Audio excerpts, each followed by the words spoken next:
Today we are joined by Minister Velenkosini Hlabisa. He is the Minister of Cooperative Governance and Traditional Affairs, and he is also the President of the Inkatha Freedom Party, which forms part of the Government of National Unity. Good morning, Mr. Hlabisa.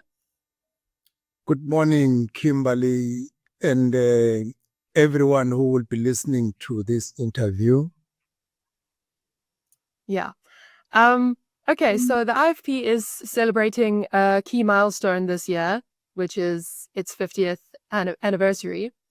Can you explain how the legacy of founding President Prince Mangosuthu Buthelezi lives on in the party? The IFP, as you have rightly said, is celebrating the milestone of 50 years in existence, being relevant and giving service to the people of South Africa. There are very few political parties who are 50 years and older in South Africa that are still relevant. Even in the continent, you will find very few. So we don't take it lightly. Firstly, we thank God because for 50 years in existence is not through the wisdom of the late Prince Mangosuthu Buthelezi alone or all other leaders of the IFP. But when you invite God in your journey, you can travel many years. While the Prince as a founder is no longer amongst us, we took it upon ourselves to be the champions of the values and principles he stood for, which eventually becomes his legacy. Honesty, accountability, and leadership that accounts to people, its followers, is what he stood for. He was a man of principles, and the IFP is a party based on principles. When we agree on a particular idea, it doesn't matter who came with the idea, as long as the idea is right, we support it. That is being principled. But when we do not agree with the idea, it can even be within the GNU, where we will not agree. We will maintain the principle of not supporting what is not in line with what we support. So a principled political party will remain a legacy of the late Prince Mangosuthu Buthelezi, but also as a custodian of the leadership which people of South Africa want. You will know, Kimberly, there is a trust deficit between people and the government and the leaders. People do not trust the leadership because they have been giving empty promises many a times. We stand for trust as the IFP because only through trust can the government work together with its citizens.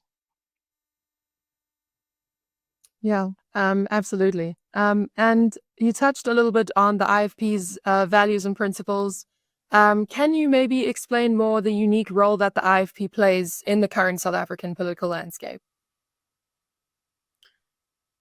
From inception, Kimberly, the IFP has been the light. I just want to go back deliberately, Kimberly, because people tend to forget that during the time of apartheid, when all political parties that were speaking on behalf of the oppressed were silenced, its leaders imprisoned, and organization forced to operate from outside as they were banned. It was only the IFP, Prince Mangosuthu Buthelezi, who became a lone voice in South Africa, many people did not know who were the leaders in prison. It is him who came with a campaign, Free Mandela, free all political parties. He called prisoners by name and banned political parties to come back into South Africa. He became the light, the source of hope, and the only voice for the oppressed, which was recognized even internationally. So now, from its inception in 1975, the IFP has maintained and has remained the light to the people of South Africa, even today.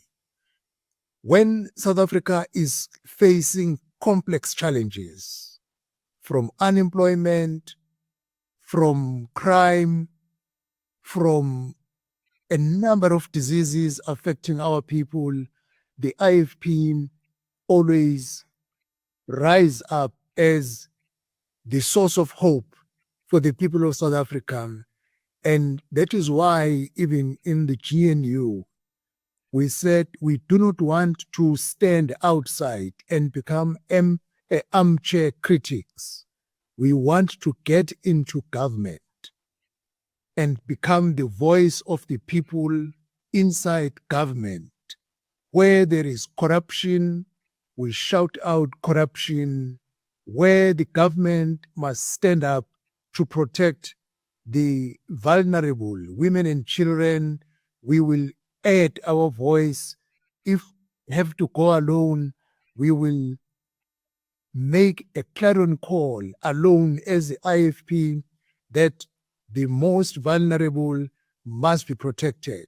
So now, if you want to say, if you're asking what the IFP stands for in the current political scenario, we stand for the people of South Africa.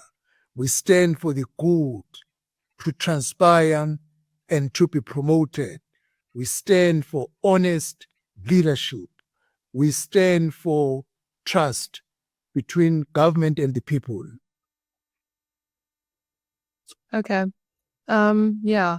So then going into the local government elections that are coming up in about a year's time, what will the IFP's focus be? Does the IFP plan to contest all municipalities or focus on a specific few?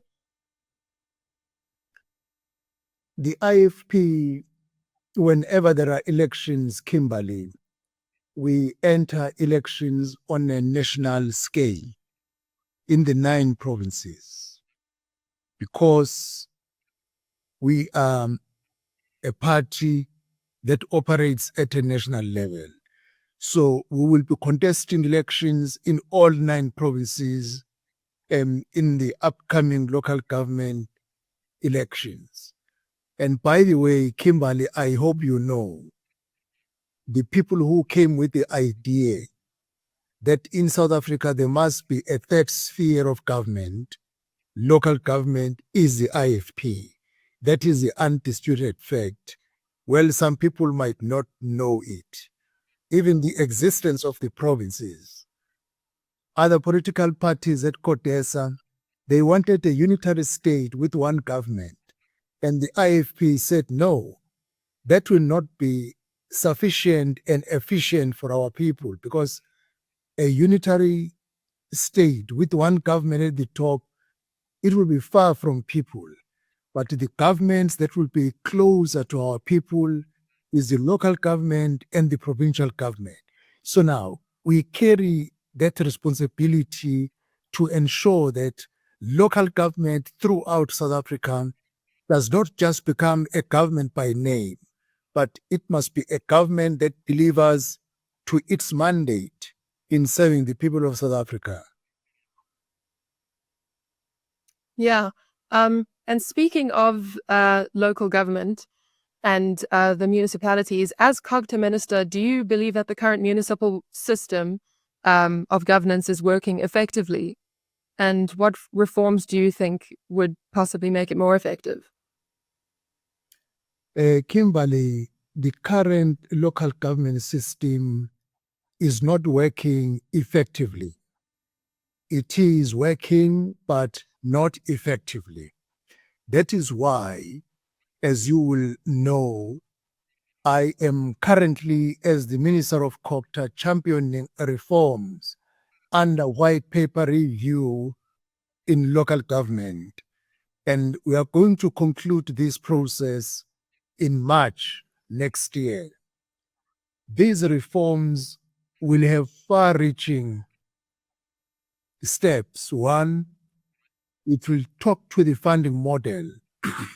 The current funding model is not functional because it is based on an incorrect premises that municipalities will collect 90% and the government at a national level will only add 10%. There is no 90% the municipalities are able to collect. That is why you have other municipalities being dysfunctional. So now, the review of the white paper on local government will come with a new funding model. And secondly, the new funding model must not be a one size fits all because municipalities are not the same.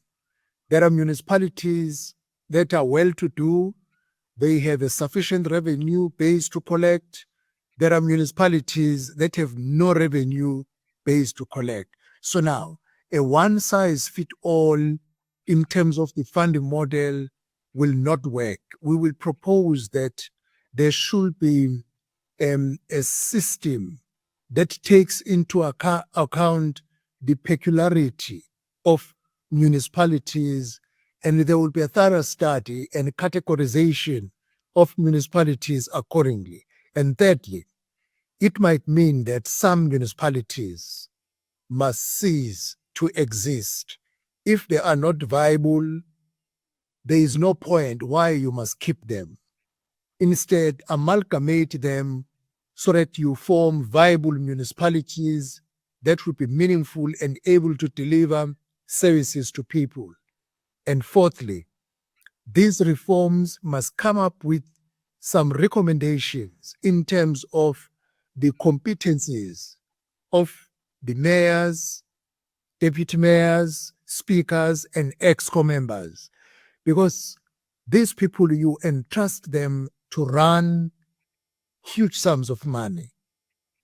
If they are not competent on certain basic skills, that is why you will find things being upside down.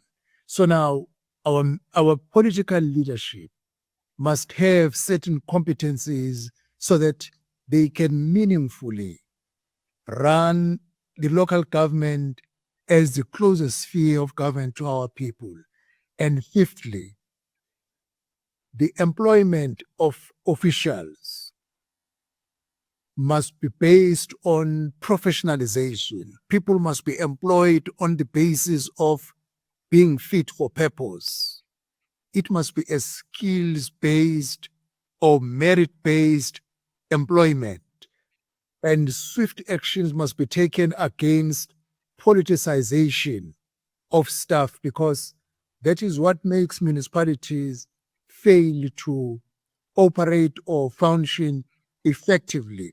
If you deploy people simply on the basis of political affiliation, not on the basis of merits. Yeah, right. And then returning for a moment back to the 2026 local elections, a few analysts have noted that it's become clear some of the major metropolitan municipalities across the country will become or will continue to be governed by coalition governments. Are there any parties that the IFP has already ruled out working with? When you approach, excuse me, when you approach 2026 local government, we will approach the elections as a party on its own. But we are agreeable to the reality that coalition government have come to stay in South Africa, and they might be a solution to one-party rule or the abuse of majoritarian principle. So we are very open that in cases where we will not get a 50+1% win, we will be open to coalition governments. As the IFP, we do not move on a stance where we say we will not work with party A or party B, but we only stand on the point that we will work with the political party or political parties with whom we share commonalities. And it slightly differs at a local government because a local government does not deal with policies. So now we can find ourselves working with a political party where we differ in terms of policies at a national level. But local government deals about giving water to people, maintaining roads for the people, providing houses, electricity, keeping a clean environment. You don't need any policy or political ideology as long as you agree that the order of the day is service delivery. Then we can work with any political party, of course, depending on numbers, whether those numbers will make us to reach across 50+1%. Right. So it sounds like the IFP is amenable to working with any parties given the correct numbers. So the GNU is obviously the biggest coalition we have going right now with 10 political parties in it. Do you believe that the current government is operating optimally? Asking in the sense that are the concerns of the IFP and the IFP's ideas and policies, are they getting sufficient consideration? Kimberly, it might be really unfair and too early to judge the GNU over a period of just 1 year. The truth of the matter, many people thought the GNU will not last even a year. As you have correctly said, it has 10 political parties. It is one of the biggest coalition governments. In most cases, coalition governments with more than 5 political parties, like the case of 10, have a problem of not agreeing on issues, which is contrary. South Africa is doing progress on a number of issues. Of course, there will be differences because it's 10 different political parties. We don't share one ideology. So it is acceptable. But from where I stand, the GNU has done very well over 1 year and few months because it has managed to find a common ground. Even when they differ on a particular issue, they don't end up differing forever, but they find a common ground. So now, I'm looking forward to the next 4 years. The GNU will indeed change the situation in South Africa because it's different brains from different political parties and working together, contributing to build one country.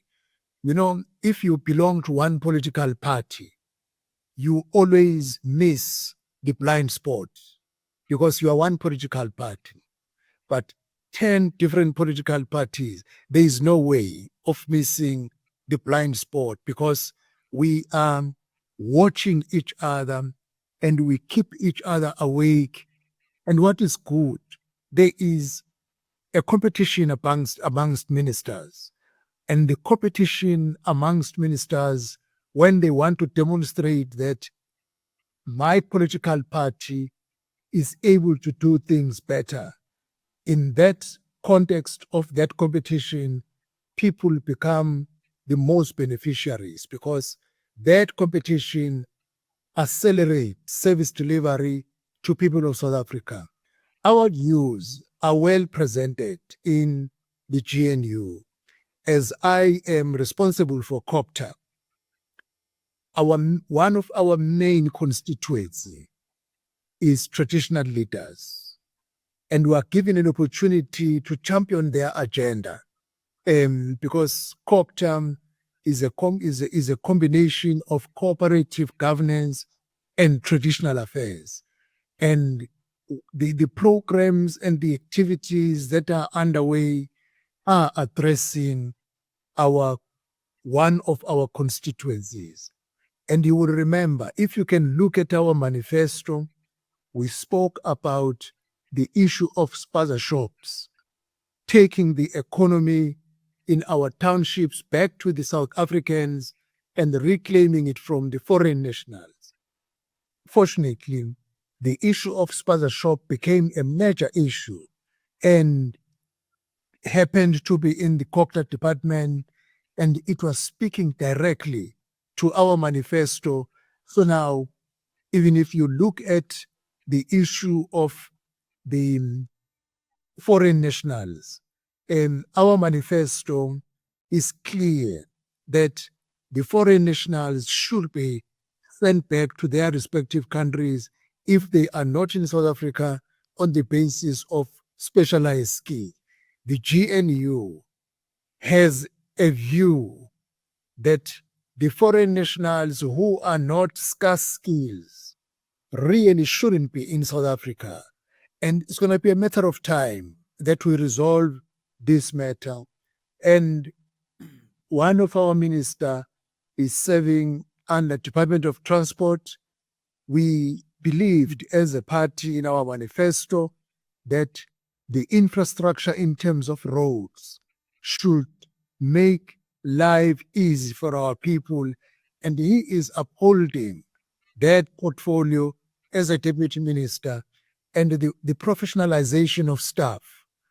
Minister for the deputy president of the IFP, Mangosuthu Buthelezi, is a minister responsible for public service administration, where people must be employed on the basis of competency. He turns down appointments from various departments that do not comply with the requirements of professionalizing the staff.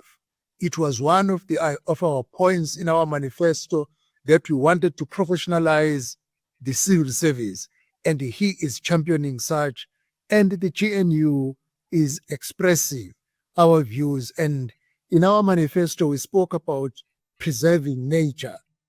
Naren Singh is a deputy minister who is championing the nature preservation under the Department of Fisheries, Environment, which protects the nature in our country. Okay, so it sounds like IFP is quite well represented on a national level.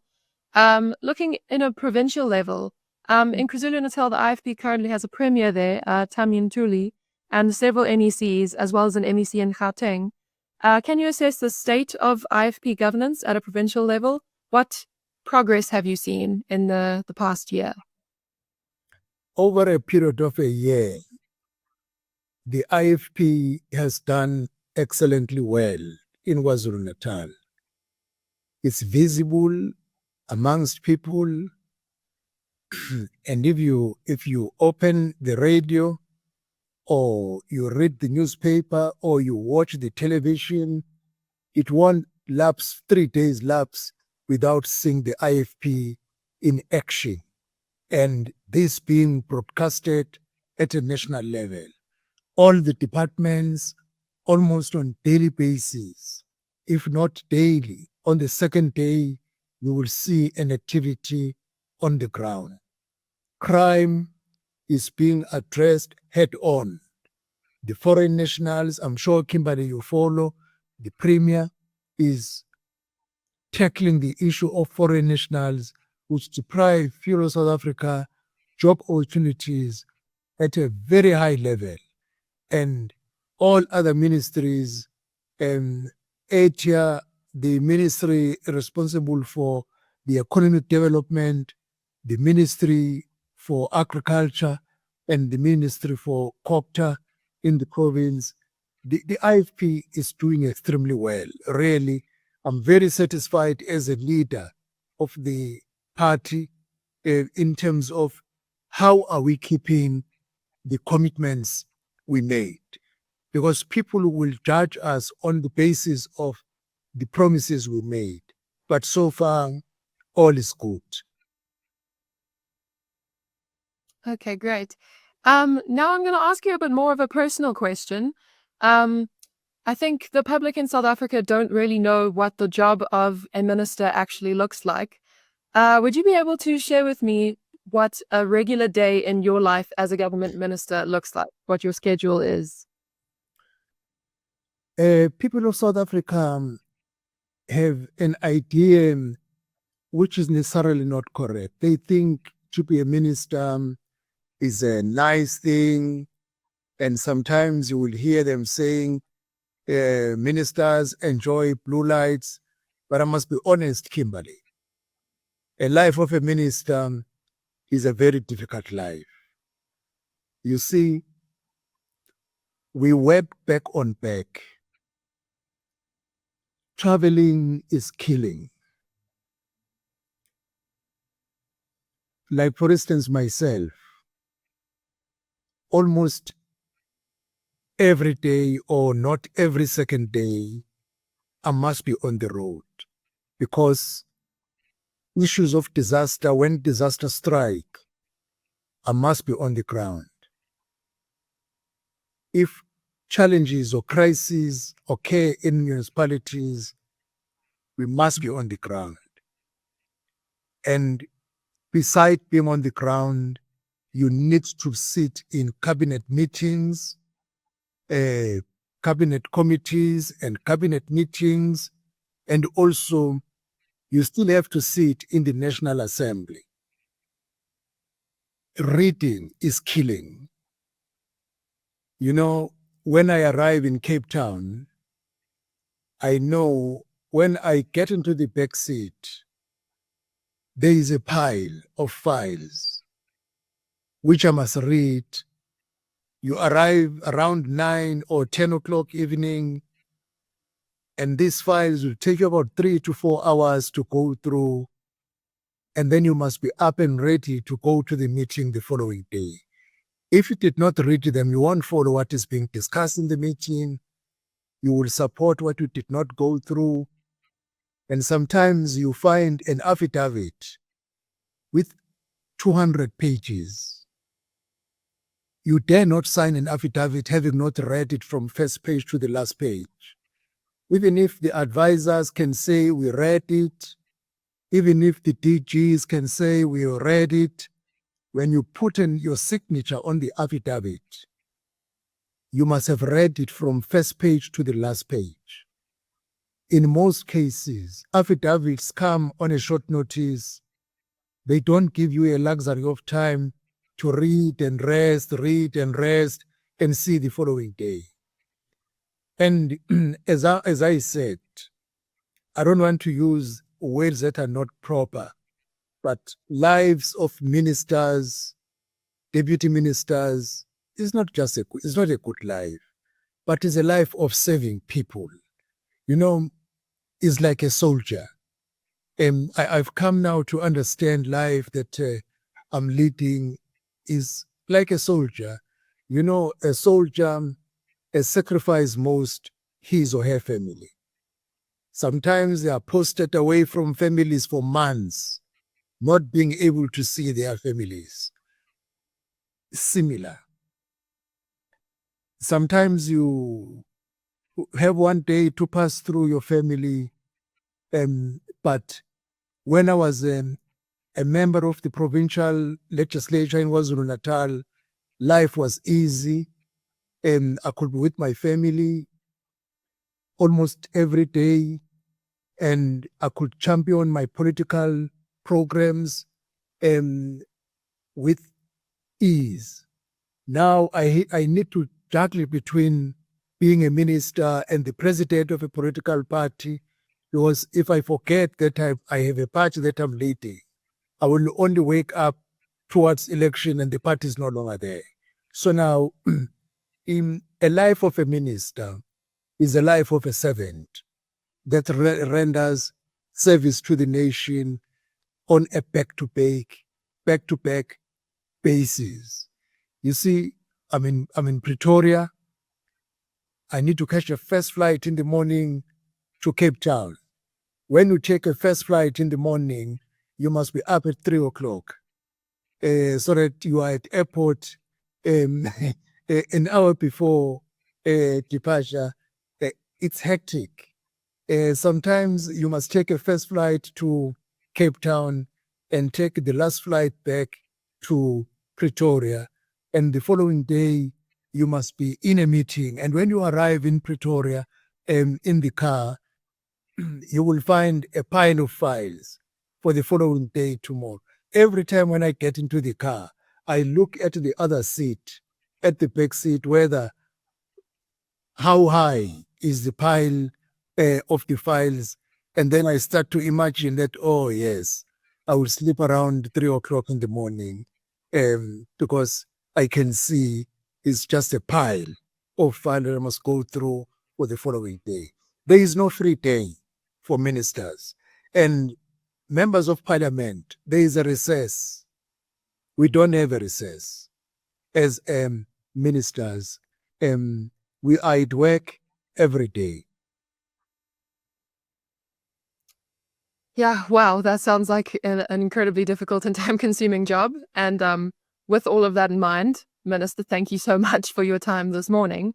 That was Minister Velenkosini Hlabisa, Minister of Cooperative Governance and Traditional Affairs, as well as the President of the Inkatha Freedom Party. Thank you, Minister. Thank you very much, Kimberly.